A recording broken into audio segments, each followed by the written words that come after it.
பக்கங்கள். Hi friends, இது மாலிகாவின் கேளுங்க கதை கேளுங்க. மானஸ் எழுதிய இன்ப ஜீவிதம், அத்தியாயம் 23. நீ என்ன பண்ண?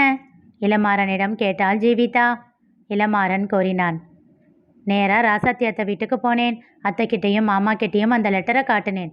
அவங்களுக்கும் பயங்கர அதிர்ச்சி. அடி பாவி, எத்தனை தடவை அவகிட்ட கேட்டிருப்பேன், யாரடி உன்னை இப்படி பண்ணதுன்னு. பாவி மக வாயே திறக்கலையே அப்படின்னு அத்தை புலம்பிக்கிட்டே இருந்தாங்க. ச்சே, இவன்லாம் ஒரு ஆளா? இவனை பற்றியெல்லாம் புகழ்ந்து போஸ்டர் அடிக்கிறான் பாரு.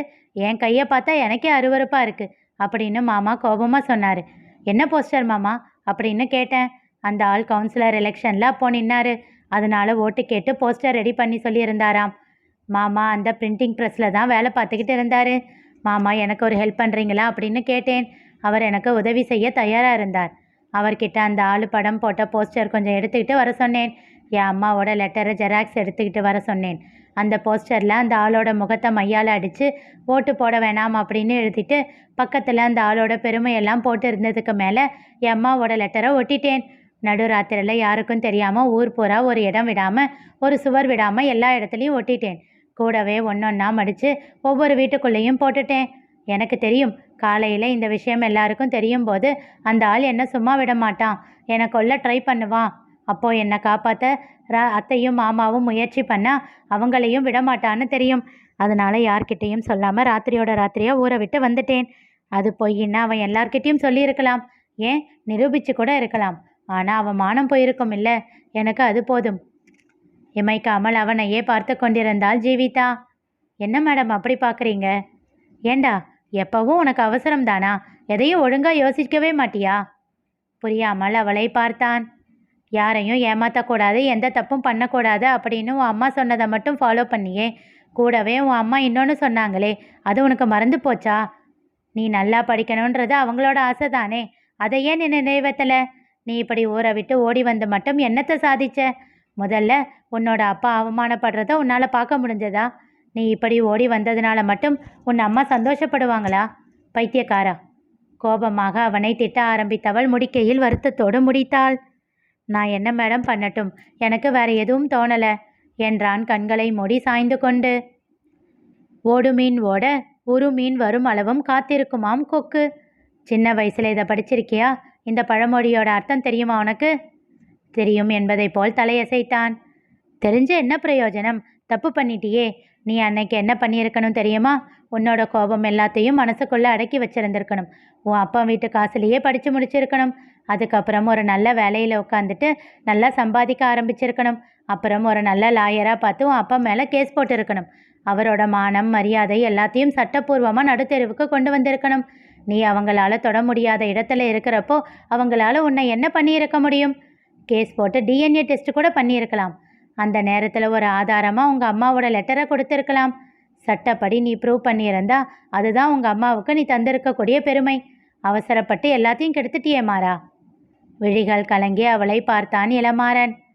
இப்படி அட்வைஸ் பண்ண அன்னைக்கு உங்களை மாதிரி ஒரு அக்கா என் கூட இல்லையே மேடம். நான் என்ன பண்ணுவேன்? எனக்கு தோணுனதை நான் பண்ணிட்டேன். சரி விடு, முடிஞ்சது முடிஞ்சு போச்சு. இனி அதை பற்றி பேசி பிரயோஜனம் இல்லை. இனிமேலாச்சும் அவசரப்படாமல் எப்பவும் நிதானமாயிரு. எழுந்து வெளியில் சென்றாள் ஜீவிதா. சிறிது நேரம் கழித்து மீண்டும் உள்ளே வந்தபோது அவள் கையில் ஒரு புத்தகம் இருந்தது. அவன் அருகில் வந்து அவன் முன் ஒற்றை கால் மடக்கி அமர்ந்தவள் அவன் கையில் இருந்த குழலியின் கடிதத்தை வாங்கினாள். சும்மா இதையே படிச்சுக்கிட்டு இருந்தால் சரியா போயிடும் அம்மாரா. இதில் இருக்கிற வார்த்தைகளையும் அவளையும் மனசில் வை போதும் என்று சொல்லிக்கொண்டே அந்த கடிதத்தை மடக்கி அவன் சட்டையின் பாக்கெட்டில் வைத்தாள். தான் கொண்டு வந்த புத்தகத்தை அவனிடம் தந்தவள், இந்த புக்கை படித்து பாரு, இன்ட்ரெஸ்டாக இருக்கும் என்றாள். அந்த புத்தகத்தை வாங்கி தன் கையில் வைத்து பார்த்தான். எழுத்தாளர் டாக்டர் MS மூர்த்தியின் எண்ணங்கள் புத்தகம் அது. உன்னை கைட் பண்ண என்ன மாதிரி ஒரு அக்கா இல்லைன்னு சொன்ன இல்லை, இப்போ நான் கைட் பண்ணுறேன். நான் சொல்கிற மாதிரி ஒழுங்காக இருக்க ட்ரை பண்ணு, உன் வாழ்க்கை நல்லா இருக்கும். அப்புறம் இந்த கோபம் அவசர புத்தி இதையெல்லாம் கொஞ்சம் அடக்கி வை.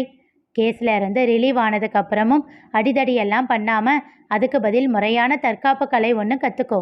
அதில் உனக்கு இன்ட்ரெஸ்ட் இருந்தால் மேலே மேலே கற்றுக்கிட்டு மாஸ்டர் கூட ஆகலாம். புரியுதா? நாம் அழகான வாழ்க்கையை வாழ நிறைய வழிகள் இருக்குது, அதை நாம் தான் கண்டுபிடிக்கணும் என்று சொல்லி புன்னகைத்தாள். ஆனால் எந்த வயசுக்கு மேலே கற்றுக்க முடியுமா என்றான் சந்தேகமாக. என்னடா இப்படி கேட்குற? சாருக்கு போலீஸ் வேலை கிடைச்சதும் முதல்ல என்ன அவர் செய்ய சொன்னதே இதைத்தான். அவர் இல்லாதப்போ என்னையும் என் பையனையும் நானே பாதுகாத்துக்கணும்னு நினச்சாரு. அதனால தான் என்னை கற்றுக்க சொல்லி ஃபோர்ஸ் பண்ணார். அப்போது எனக்கும் உன் வயசு தான், என் மூத்த பையனுக்கு 2 வயசு. அந்த நிலைமையிலேயே என்னால் கற்றுக்க முடிஞ்சப்போ உன்னால் கற்றுக்க முடியாதா என்ன? ஆச்சரியமாக அவளை பார்த்தான் இளமாறன். என்னடா, அப்போது உங்களுக்கு கல்யாணம் ஆனதுக்கப்புறம் தான் சார் போலீஸ் ஆனாரா? கண்கள் சிமிட்டி புன்னகைத்து விட்டு எழுந்து அறையை விட்டு வெளியேறினாள். கதவை திறக்கும் முன், அப்புறம் மாறா, நான் இன்னும் கொஞ்ச நேரத்தில் ஹாஸ்பிட்டல் கிளம்பிடுவேன். அதுக்குள்ளே என் பசங்க வந்துடுவாங்க. நீ எந்த சந்தமும் போட்டுடாத, சரியா? உன்னோட நல்லதுக்காக தான் சொல்கிறேன். அதுலேயும் சின்னவன் இருக்கானே, பயங்கர வாள். உன்னை பார்த்துட்டானா திருடன்னு நினச்சி உன் தலையில் கட்டையை போட்டாலும் போட்டுடுவான். அதுக்காகத்தான் சொல்கிறேன் என்று சொல்லி சிரித்தாள். அவனும் புன்னகைத்தான். அப்புறம் உன்கிட்ட ஏதோ கேட்கணும்னு நினச்சேனே என்று நெற்றியை விரலால் தட்டி யோசித்து விட்டு, உன்னோட ஃபேன் ஷர்ட் சைஸ் என்ன என்று கேட்டாள். இல்லை மேடம், பரவாயில்ல, அதெல்லாம் வேண்டாம். இளமாறன் தயங்கினான். உனக்கு பரவாயில்லடா, ஆனால் எனக்கு தான் உன் பக்கத்தில் உட்காரவே முடியல. நாளைக்கு உன் பக்கத்தில் உட்காந்து காஃபி குடிக்க வேண்டாமா என்றவள், எத்தனை நாளாக இந்த ட்ரெஸ்ஸை போட்டிருக்க என்று கேட்டாள். அவன் 3 என்று விரலை காட்ட தலையில் அடித்து கொண்டாள். நீ சைஸ் சொல்லு, நான் வாங்கிட்டு வரேன் என்று அவனிடம் அளவை கேட்டுக்கொண்டு மீண்டும் கதவை நன்றாக மூடி பூட்டிவிட்டு எதற்கும் இருக்கட்டும் என்று 1க்கு 2 முறை சரிபார்த்து விட்டே சென்றாள். சிறிது நேரத்தில் மகிழனும் முகிலனும் வந்தனர். அவர்களுக்கு தர வேண்டிய சிற்றுண்டியை தந்து அவர்களை சாப்பிட வைத்துவிட்டு முகிலன் செய்ய வேண்டிய வீட்டு பாடத்தை எல்லாம் எடுத்து பார்த்தாள். அவன் படிக்க வேண்டியதை எல்லாம் சொல்லிவிட்டு தன் காரை எடுத்துக்கொண்டு மருத்துவமனைக்கு விரைந்தாள். வழியில் எக்ஸ்க்ளூசிவ் மென்ஸ் ஷாப் என்று பெயர் பலகையோடு ஒரு கடை இருக்க அங்கே காரை பார்க் செய்துவிட்டு உள்ளே சென்றாள். இளமாறனின் அளவிற்கான உடைகளை அவள் பார்த்து கொண்டிருக்க இன்பரசன் அழைத்தான். சொல்லுங்க இன்பா, அவன்கிட்ட பேசினியா? பேசினேன் அன்பா. அவனோட பாஸ்ட்டுக்கும் இந்த கொலைக்கும் எந்த சம்பந்தமும் இல்லை.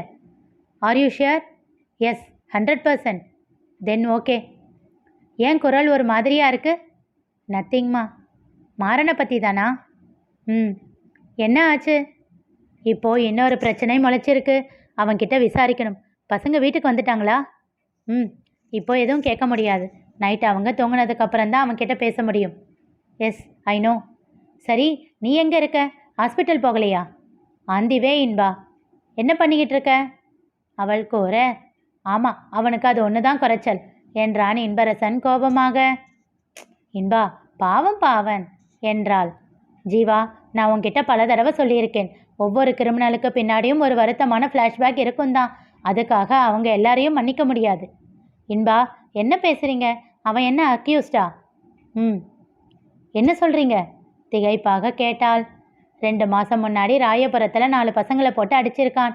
அதில் ஒருத்தனுக்கு கையில் ஃப்ராக்சர், ஒருத்தனுக்கு காலில் ஃப்ராக்சர், ஒருத்தன் தலையில் அடிபட்டு 1 மாதம் சுயநினைவே இல்லாமல் இருந்திருக்கான்.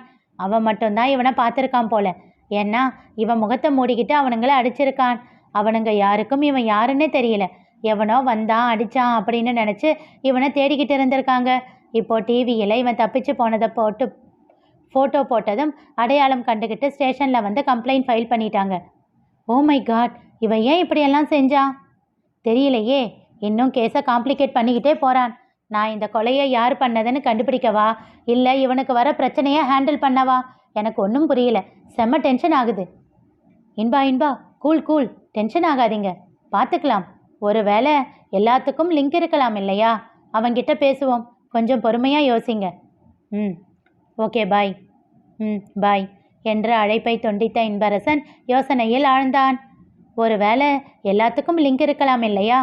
ஜீவிதா கூறியது அவன் காதில் ஒலித்து கொண்டே இருந்தது. நிகழ்ந்தது என்ன தெரிந்து கொள்ள தொடர்ந்து கேளுங்க, கதை கேளுங்க. மீண்டும் சந்திப்போம்.